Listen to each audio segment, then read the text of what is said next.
Now, China is calling for a large-scale international peace conference to discuss the establishment of a Palestinian state. Chinese Foreign Minister Wang Yi also called for a ceasefire in Gaza during a meeting with the Egyptian Foreign Minister in Cairo. He says Beijing is worried about the growing threat of a wider conflict. Well, Katrina Yu joins us live now from Beijing. Katrina, we haven't heard much Chinese reaction since the Gaza war started. So what more did Wang Yi have to say then?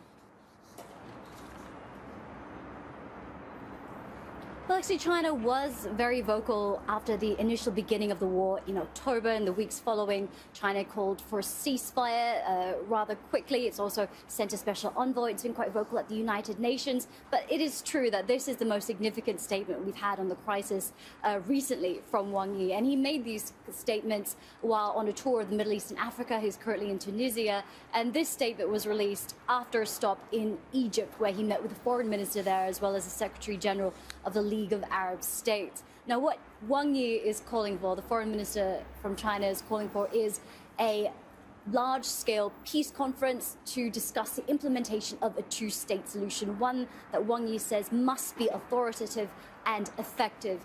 And it seems that China feels that not enough is being done by the international community to bring an end to this crisis, and that China is disappointed that there hasn't been any sort of concrete solution that's come out of the processes at the United Nations. Now, if you go through this statement, it's also very clear that Wang Yi and Beijing are impatient that this war has gone on now for 100 days. He reiterated the extreme loss of life, civilian life, the damage to infrastructure, and it's also very clear that Beijing is very worried about this conflict spiraling out of control, seeing now that it has spread to Yemen. And without mentioning Israel directly in this statement, what China wants is a peace conference by the international community, really to put more pressure on Tel Aviv and the leaders there to take more seriously the implementation and to work towards steps that will actually bring about